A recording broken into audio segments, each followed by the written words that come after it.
Hello, beautiful friends. I am Laurel Bleadon-Maffei with Illuminating Souls, welcoming you to this episode of Sleepy Bedtime Blessings, a podcast designed to help you rest, relax, and fall asleep, all while deepening in your connection with your angels and guides who love you so. If we're meeting for the first time, I am an angelic practitioner, a spiritual teacher, and an encourager of souls. And I do this through one-on-one angel sessions, soul mentoring, and a variety of classes. And you can learn more at my website, illuminating-souls.com. But for now, the angels and I are here to help you come into a place of rest, relaxation, and hopefully a place that helps you drift off to sleep. I have been using sleep podcasts for many years now, and I love them. I use one every single night. And this is what inspired me to create this podcast for you. And what's so wonderful about a creation like this is you are free to use it in any way that supports you. You have my blessing.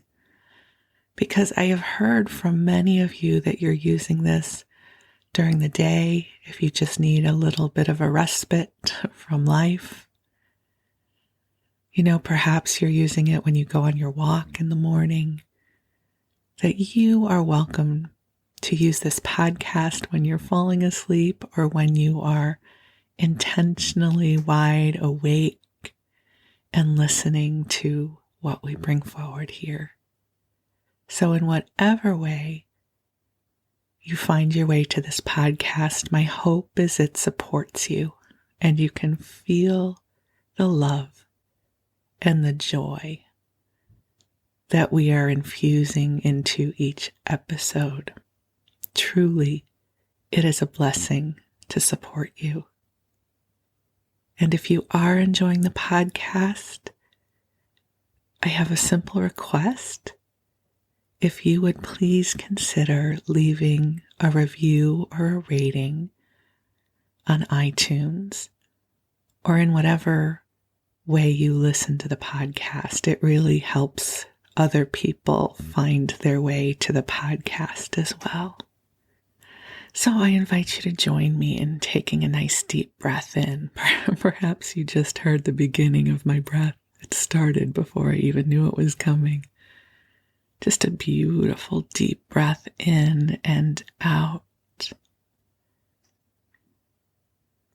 And I thought that for this episode, I would invite the angels in to help bring healing to our bodies. As I'm recording this, it is Monday, and I had a lovely weekend that involved hiking with a friend. We went up to Tilden Park up in the Berkeley Hills, and it was just gorgeous. Redwood groves and beautiful trails, and I had the best time and wonderful, wonderful heartfelt conversation with my friend. And the next day my body said, "Hey, what happened?" Because it's been a long time since I've been hiking. And as I was getting ready to go to sleep last night, I thought, I'd love some meditation with the angels, with some healing energy for my body. And so I thought, well, let's record it. Let's record it. Let's infuse it into our stream so that it will be there for you and for me and for our bodies whenever we need it. So I'm going to invite you to get comfortable in whatever way works for you. And just breathe some love into your beautiful body. it's very interesting as someone who identifies as a spiritual being that I have almost my whole life had a very tenuous connection with my body. That my body never quite felt like it fit. And I see people who are athletes and seem to spend a lot of time in their bodies and enjoy their bodies. And that hadn't really been me. I required quite a bit of deep healing work to come into a place where I could love my body. Right? This beautiful body, it is required for this incarnation. And when I was going through the University of Santa Monica, in the second year, we did a big project, and it had to be something very heartfelt. And the thing that I really wanted to heal was coming into love with my body. And at the time, that meant losing weight, because everything about my body was about my weight at that point. And I started a body journal where I wrote to and from my body. And I had been judging my body so harshly for so much of my life that I thought my body was perhaps feeling sad and rejected. And I will share with you a funny interaction I had with my body during this time. And some of you have heard this story before, but I bring it forward in the spirit of the wisdom and magnificence of our bodies, even if we are not aware of that status. So I had written just a heart-rendering journal entry of apology to my body. You know, it was, I'm so sorry, I have judged you, and I have been unkind, and just kind of it went on like that for quite a few paragraphs. And then I took a deep breath and shifted consciousness. And I waited for my body's reply. You know, there's a form of therapy called Gestalt therapy, where you take on sort of the I am, the embodiment of the aspect that you're working with. So I tuned into the wisdom of my body, or maybe I didn't know it was the wisdom of my body at that point. I tuned into the aspect of consciousness that I related to as my body. So my body said, although it swore, and I'm not going to swear here, but it said, that's some old stuff, sister. We stopped listening to you a long time ago. We're pretty impressed with us. We're good here. We pump your blood. We beat your heart.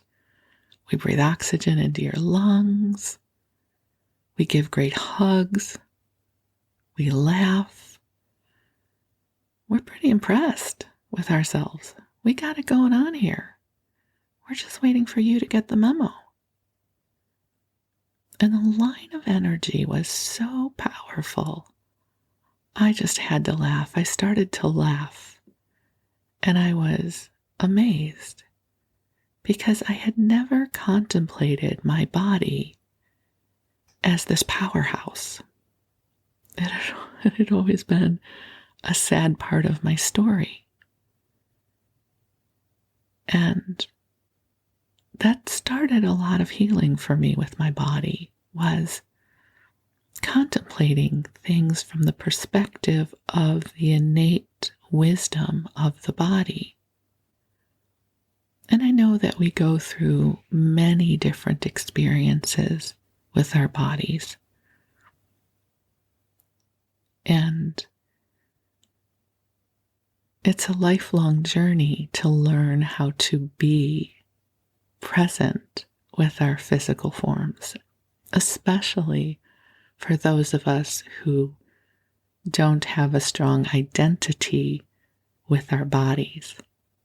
That might sound very foreign to those of you who are very much in alignment with your physical presence.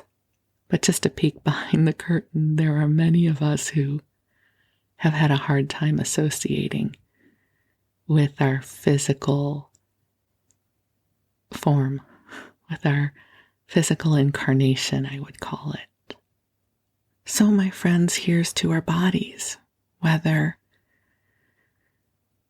you're feeling in alignment with it, or if you're having challenges with it, if you're hearing this podcast, it means you're still here.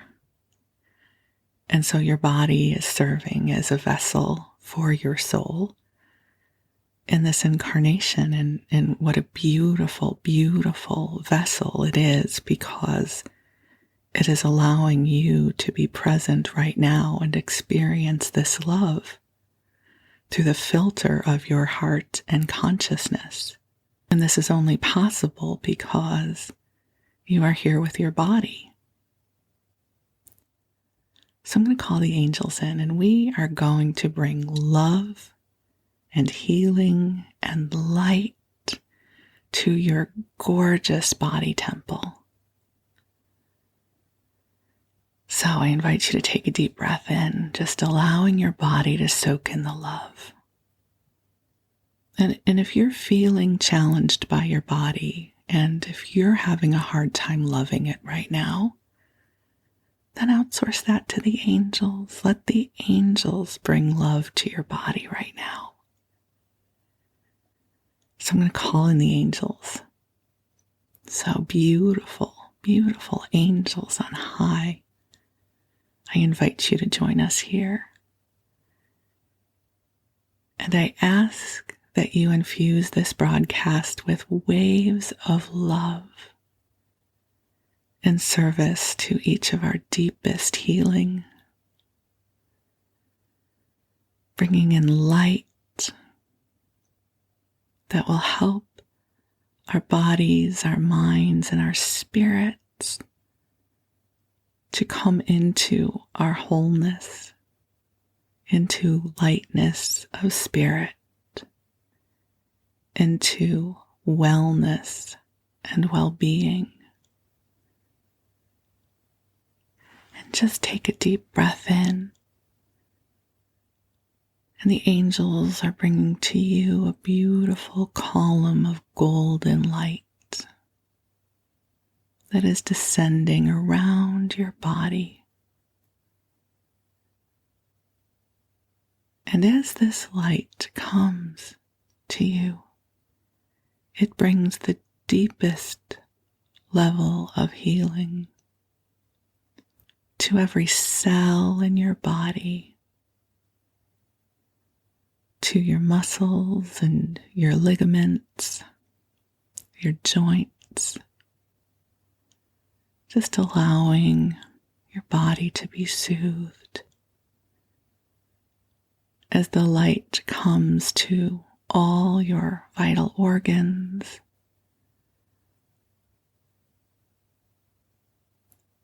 to every part of your body. And if there is a body experience that you are having that is challenging for you, just direct the light to those parts of your body, balancing your energy levels, your adrenals, your cortisol levels, helping to bring healing to your immune system,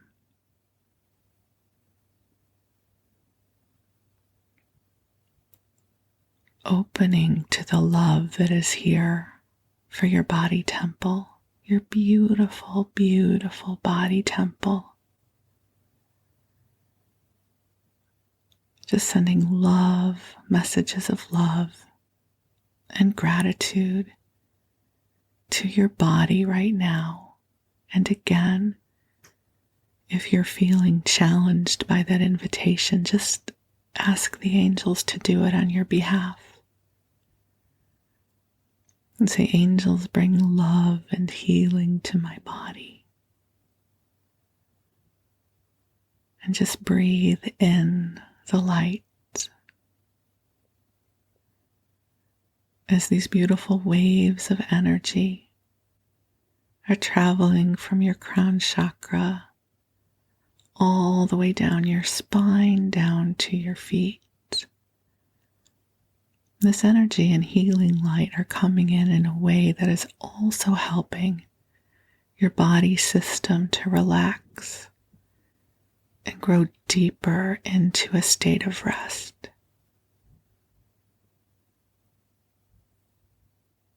And give yourself permission to connect with the wisdom of your body. The wisdom that is always present. Your body is a blessing. It is a miracle. It allows your eyes to crinkle when you laugh.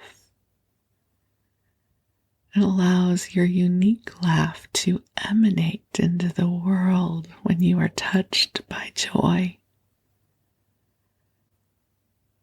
It allows you to smile comfortingly to someone you love. It enables you to eat something delicious.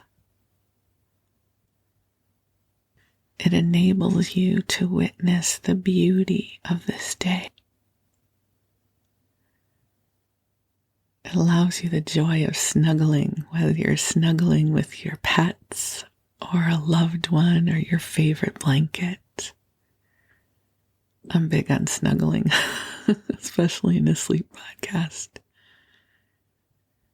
This body of yours is beautiful and powerful and wise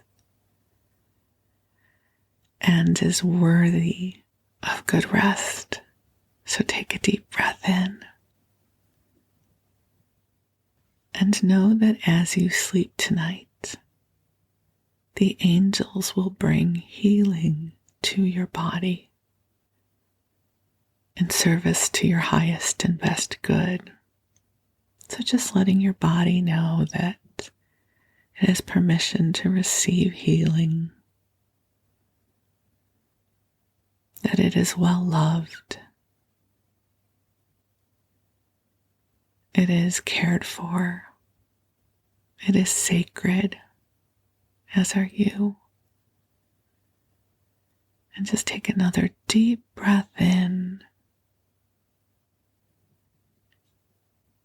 giving yourself permission to drift off, that this is your time to let go of the waking world and move into that beautiful mystery of sleep,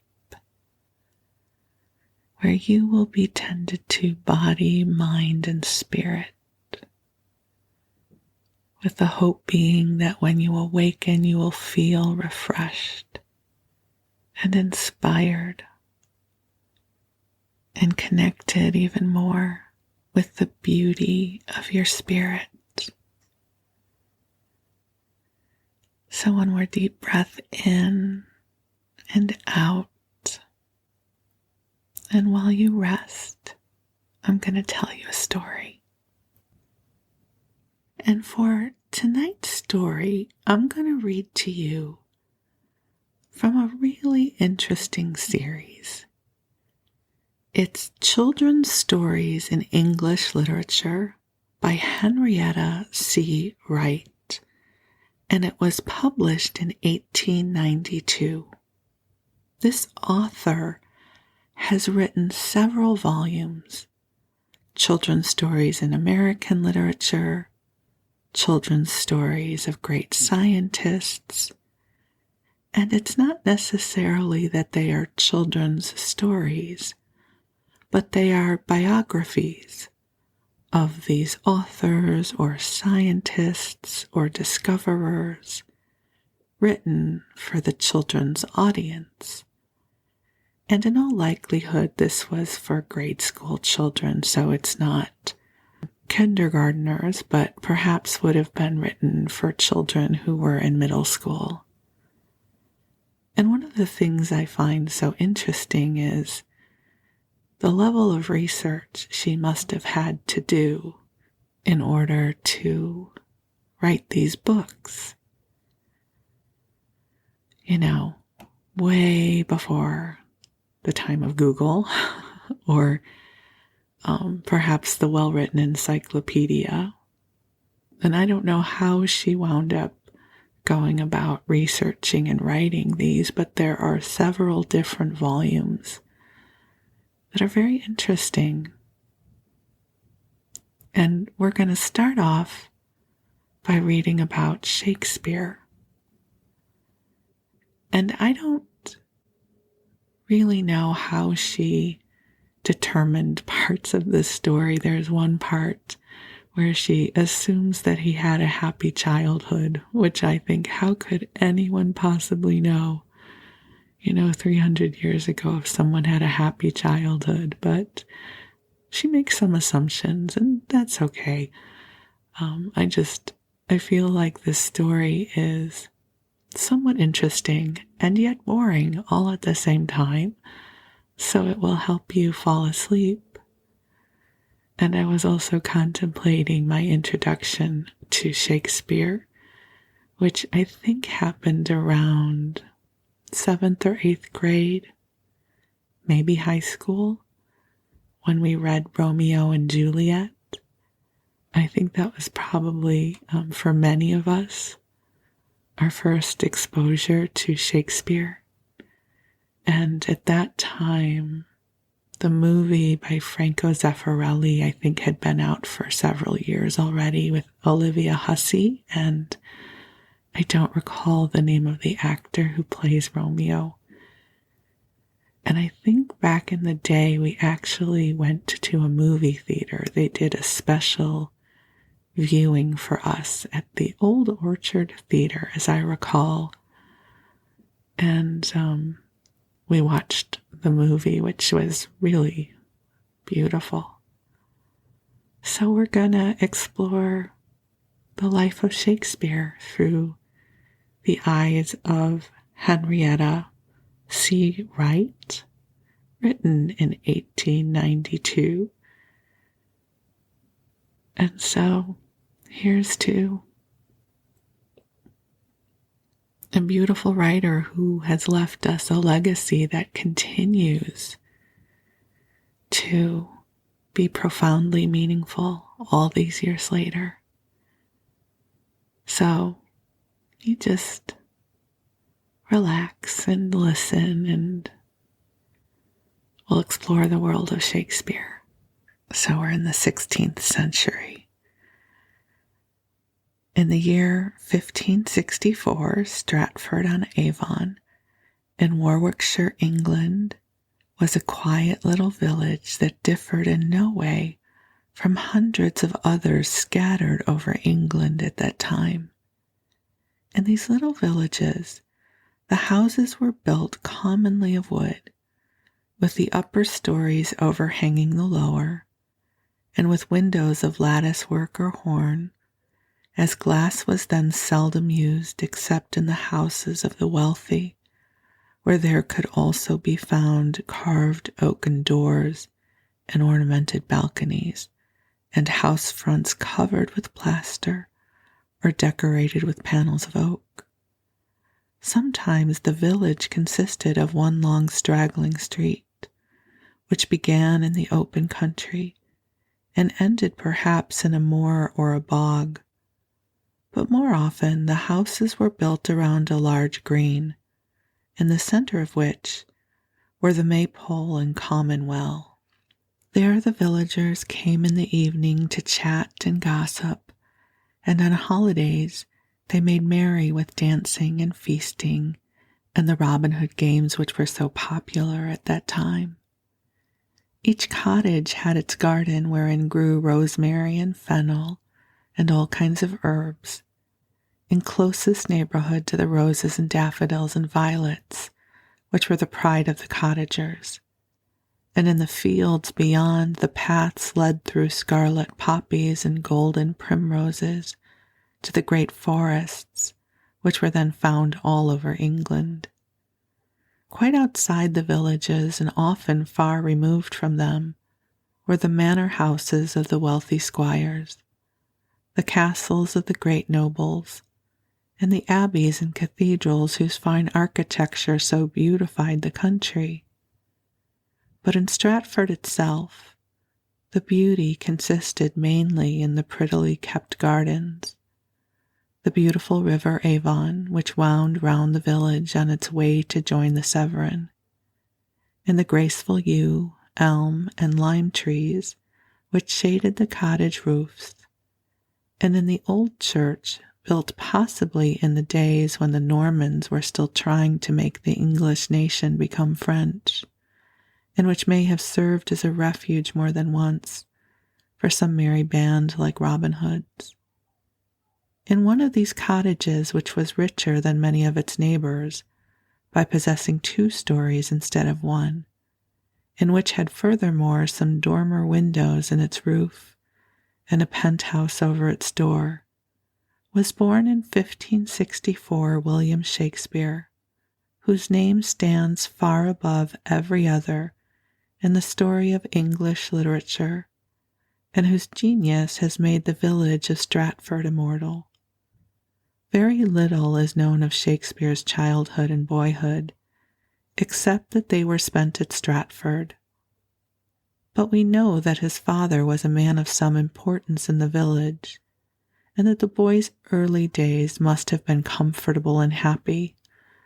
I just have to pause. That's a big assumption, huh? Must have been comfortable and happy.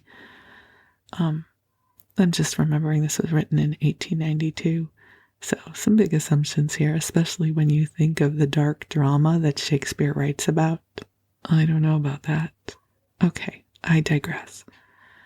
When he was 7 years old, or when he was 7 years of age, he entered the free grammar school of the village, where pupils were admitted as soon as they knew how to read. Here for 7 years, he learned from books the things that were then taught in the grammar schools, including no doubt some Latin and Greek, and as much English as was considered necessary. For in those days English was thought of little importance, and to be a scholar meant to know certain languages and sciences which the learner would probably never use. Okay, I'm going to do a little insert here about something that I find fascinating. There is a great podcast called The History of English, which I highly recommend. And if we were to time travel back to England in the 1300s, 1400s, and 1500s, we likely would not be able to understand them because of the pronunciation, because of the use of language. So when she writes that in those days English was thought of as little importance, that's accurate. A lot of what was being written was in Latin and Greek and French, and English was just becoming a language that would be in its written form and would be more uniform. But if you are looking for another cool podcast to listen to, I highly recommend the History of English podcast. Okay, so we'll keep going. But outside of school, Shakespeare learned much and stored the knowledge well in his heart. He knew all the flowers, plants, and trees which were to be found for miles around the fields and meadows and woods.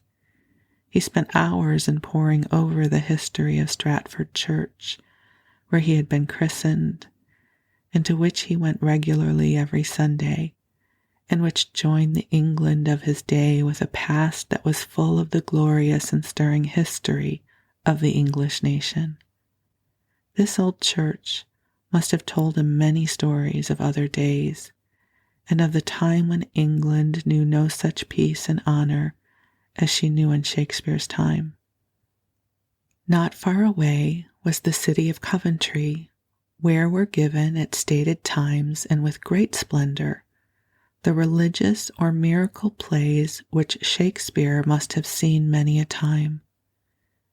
And a few miles away from Stratford were the great castles of Warwick and Kenilworth, the former of which was rich in memories of the Wars of the Roses, when England was a great battlefield from end to end, and which was second in interest only to Kenilworth, where Queen Elizabeth came from time to time, with her train of lords and ladies, to be entertained by the great Lord Leicester.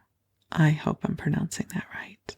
And Shakespeare also learned much from the travel which constantly passed through the village, for Stratford was cut into 4 sections by the 2 great public highways which ran through the place from the great neighboring cities, and over which went all the travel of that part of the kingdom. In this way, he heard of the great world beyond Stratford. He learned of those great heroes of the sea, Frobisher, I am going to assume I'm pronouncing that right, Frobisher, and Hawkins, and Gilbert, and Drake, and followed them in imagination in their voyages across the ocean to the unknown continents and islands of the New World. And he heard in the same way of the affairs of London, what the Queen and the great nobles were about, and who was famous and who was not, and what was thought to be fine in the sight of London folk and what they despised as poor and mean. And the boy learned strange things too from the village folk who believed in all the superstitions of the day.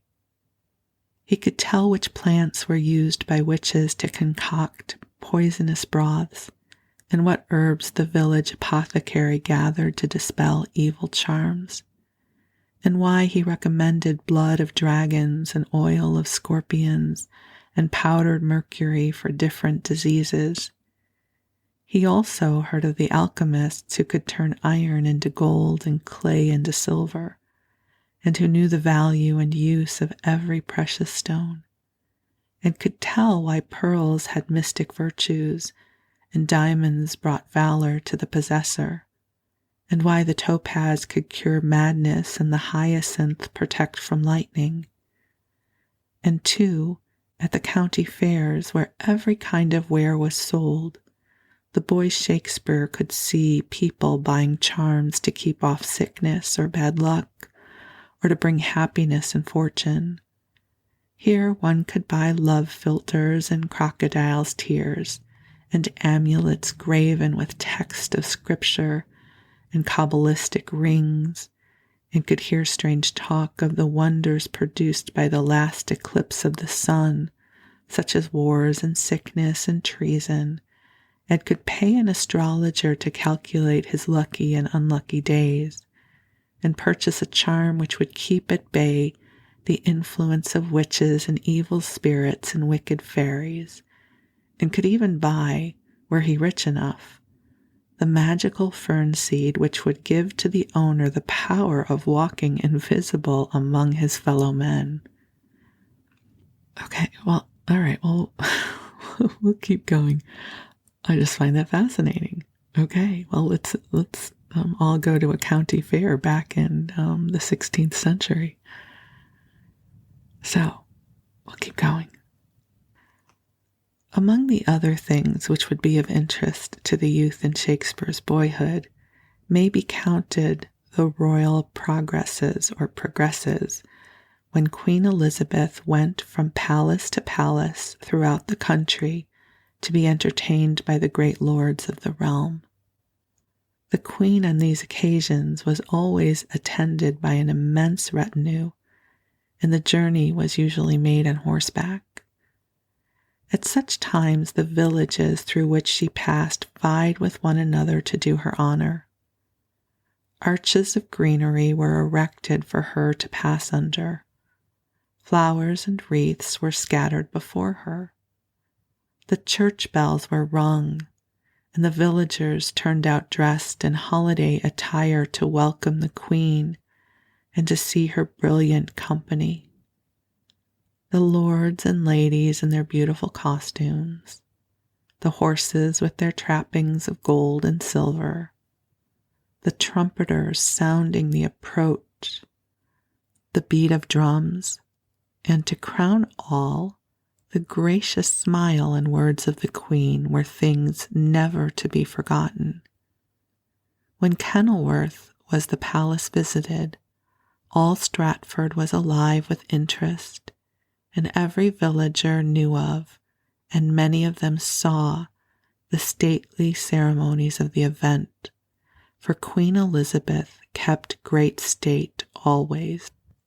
All the men who served her, chamberlains, cupbearers, carvers, ushers, trumpeters, and grooms, were required to be of fine appearance and manner, and even the smallest service was performed with great ceremony. The bearer of a letter had to deliver it kneeling and kiss it before placing it in the queen's hands. When the meals were served, the attendants were required to kneel once or twice after placing the dishes on the table, and if she dined in public, she was waited upon by the great lords of the realm. And all these things formed subject of talk around Stratford, and all eyes were turned towards Kenilworth when Elizabeth was there. Most interesting of all the events connected with her visit were the masques, shows, and plays which were given at the castle in her honor.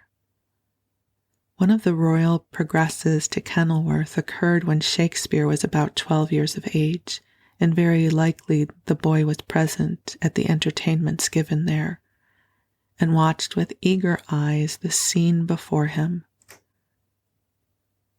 No expense or trouble was spared to make the masques and interludes as perfect as possible, and lords and ladies of high rank were often the performers. Gods and goddesses of the sea, wood nymphs, fairies, mermaids, and witches flitted before the eyes of the audience, and lakes, seas, groves, castles, gardens, and towers appeared and disappeared as if with a magic touch. These plays and interludes were very often acted by children, and there were 4 companies of these young actors who were especially devoted to the Queen's service. These were called the Children of St. Paul's, the Children of Westminster, the Children of the Chapel, and the Children of Windsor, according to the different schools from which they were taken, and they were in charge of the Master of Revels, whose duty it was to provide their costumes, to rehearse them for the plays, and to attend to the stage properties, which included among other things crowns and spangles for angels, seahorses, devil's eyes, castles, and scenes representing the infernal regions. Besides these entertainments in honor of the Queen, Shakespeare saw from time to time the companies of regular players who traveled from London throughout the country, frequently stopping at Stratford, where they gave their performances, as was usual at the time when there were no theatres, in the courtyard of the inn. In this way, the boy Shakespeare became familiar with the best plays and players of the day, and this joined with his visits to Coventry, where the great religious plays were given on the feasts of the church, must have given him many a glimpse of the life beyond his native village. Amid such scenes and impressions, Shakespeare grew to manhood, and it is easy to trace their influence in his work, and thus we know that when he speaks of elves and fairies, of spirits, charms, and witchcraft, or when he describes the character of a rustic or the manners of a courtier, he does so from the intimate knowledge he gained of such things in his boyhood. When Shakespeare was 21, he went to London to try his fortunes in that great city. And a very interesting place was the London of his day, the Palace and Abbey of Westminster, the Tower of London, the River Thames, where one could see the tall masts of ships glistening like so many clustered spears, and the wherries plying in every direction, and the flocks of white swans floating, and at night the lights of silken-covered pleasure boats filled with gaily dressed ladies and gentlemen on their way to some masque or party, enlivening their journey with songs and music. Then there was the famous London Bridge and St. Paul's Cathedral, and palaces and markets and taverns, and beer gardens and long streets full of shops, where could be brought cups of gold from Venice and jewelry of all kinds, and carpets and silks and shawls, which may have been taken perhaps as plunder from some Spanish ships homebound from Asia, run down by English sailors. Then, too, there were the daily crowds where could be seen people from all over the world. Knights and courtiers jostling country squires and scholars and divines, touching as they passed the highwayman or thief who had won fame by his clever robberies. Here also were noblemen dressed in velvet and gold from Italy and Spain and France, sea captains and priests, soldiers and servants, all held by chance or interest within the grey walls which circled London, and whose gates gave welcome to as strange a crowd as could be found in the world. Into this curious crowd came Shakespeare, quick to see and eager to learn, and before long all these strange sights were as familiar to him as the faces of his own townsfolk, and each one told its story to him so plainly that as before he had learned the secrets of the fields and the woods, so now he learned men and the interests which made up the great world. And he learned these lessons so well that when he came to write his plays, he made such use of them as no writer ever made before or since. For it is the use of this knowledge of the world, combined with his own genius, that makes Shakespeare the greatest dramatist that has ever lived.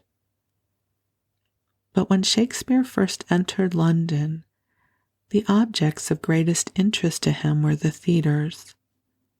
For since his boyhood 2 or 3 regular theatres had been opened, though when the first one was built, or rather made out of some dwelling houses, the mayor of London and other officials complained that a place where such large crowds could come together would surely spread the plague, which was then raging in the city. And some people even said that the players were the whole cause of the plague, because the acting of plays was a sinful thing. But when Shakespeare reached London, the theatres had been for some years recognized as respectable and proper places of amusement, and persons of all ranks in life visited them daily. One of the principal theatres was that called Blackfriars, which, like the first one, had been made out of some dwelling houses, and which took its name from the monastery of Blackfriars nearby. And it was this poor little playhouse, lit by candles and with its floor of earth, and its stage covered with rushes, and with an audience that smoked, laughed, talked, and ate as the play went on, that Shakespeare entered soon after he reached London, and by doing so crowned it with a fame as immortal as that which rests upon Stratford itself.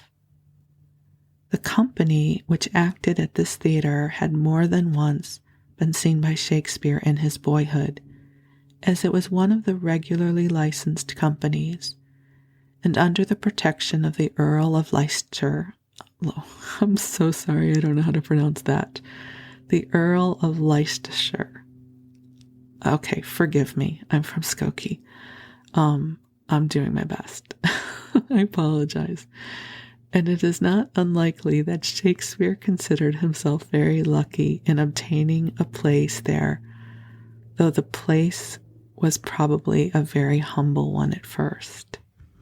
The plays that were then most popular were in many cases written by the actors themselves, and as the company at Blackfriars consisted of some of the leading actors of the day, Shakespeare was at once thrown into the society that would best bring out his talents as an actor and playwright. All London then was wild over the plays of Christopher Marlowe, whose genius had first made the English drama seem a picture of real human life. These plays were either full of exciting and splendid scenes from the life of some great Eastern hero who moved around the stage like a prince in the Arabian Nights, or dealt with some trait of human character in such a way that it seemed for the time that the only thing of interest in the world was whether the hero of the play should keep true to his noble nature or yield to some temptation. It was in such pictures of character that Marlowe gained the greatest control over his audience. For the struggle between good and evil is one that is constantly going on in men's souls everywhere.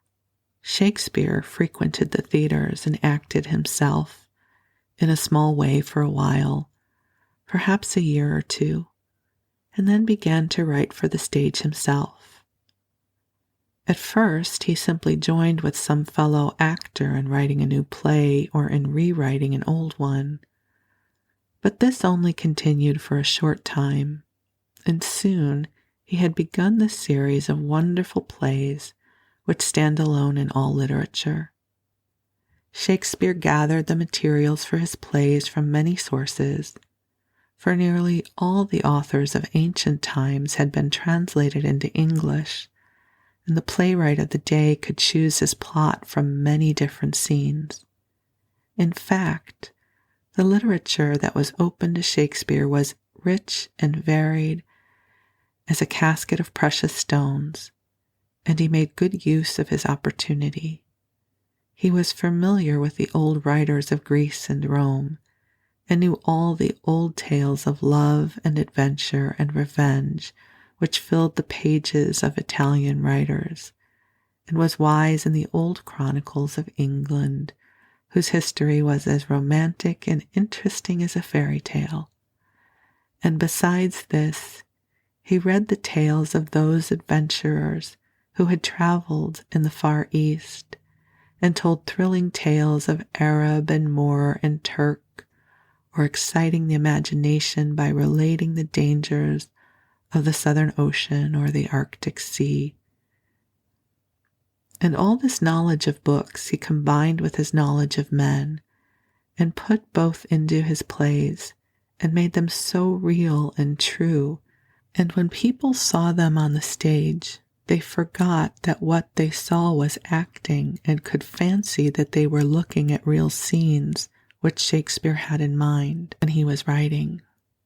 And all this knowledge of books he combined with his knowledge of men, and put both into his plays, and made them so real and true that when people saw them on the stage, they forgot that what they saw was acting, and could fancy that they were looking at the real scenes which Shakespeare had in mind when he was writing. And so they laughed over his clowns and fools and jesters, and wept over his unhappy kings and wretched queens and murdered princes whose pitiful stories made them think the more tenderly of their own children safe at home. And when the play was over, they came back to everyday life again. It was to declare that this Shakespeare, who also acted in his plays sometimes, was the greatest writer of dramas that had yet appeared, and they crowded the theater and would listen to no other plays if they might hear his. Among the plays which Shakespeare put upon the stage of Blackfriars, or that of the Globe Theatre, which was built a few years after he came to London, for his plays were only performed at these two theatres, we find one which takes us back to the time when Chaucer wrote The Knight's Tale, and gave us the romantic story of the love of the knights Palamon and Arcite for the beautiful Emily and the sister of... Okay, I'm not going to do well with these names. I'm going to skip over them. And the sisters and the queen of the Amazons, whom Theseus, Duke of Athens, had married after the first taking her prisoner in his war with Thebes. And you know what? I think this is a good time to bring this to completion, because this chapter actually is about almost 60 pages long, and there's a lot more to go about Shakespeare. So we'll return to Shakespeare another time. But hopefully this has been boring enough that it has been graceful for you to drift off. And I wish you a good rest. And thank you for allowing the angels and I this opportunity to spend some time with you and to love you. So thank you very much, and we'll talk again soon.